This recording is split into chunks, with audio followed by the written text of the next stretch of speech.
Welcome back. Once you're retired and your children are grown, they are likely off the books as far as your financial responsibility for them is concerned.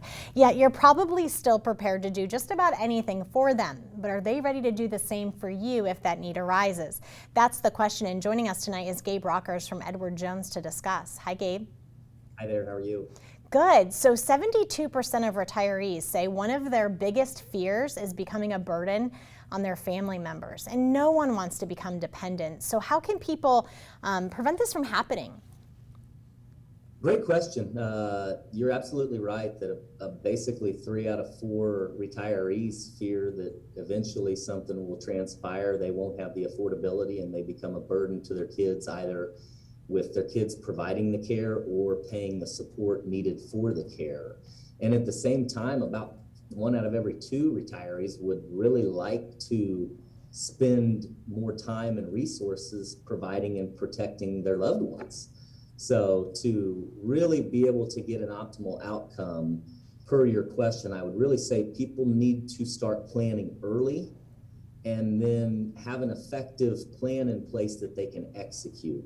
And so what I mean by that is, as we're aging and we're living longer thanks to medicinal advancements, it becomes more common and more prevalent to have diminished capacity of some sort, whether that's literally physical diminishments and it's hard for me to get around and do certain daily activities, or what we're seeing more and more all the time with the advancement in years is mental diminishment or mental capacity issues.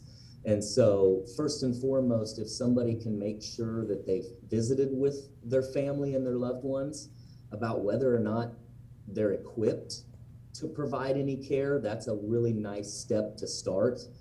And then 2, making sure that you've maybe got a healthcare directive in place, which will list who's going to make health decisions should you suddenly have diminished mental capacity, and also having a durable power of attorney in place so you've got somebody that can make financial decisions on your behalf should the same thing creep up.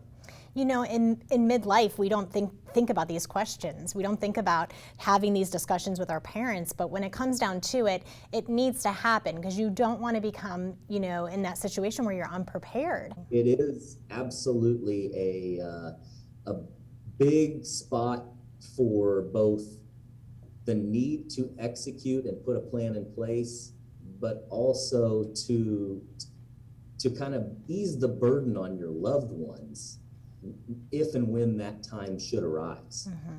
Gabe Rockers, thanks for being with us today. Thank you very much for having me. I hope you guys have a great week. Me too. Okay, we're going to take a break and we'll be back.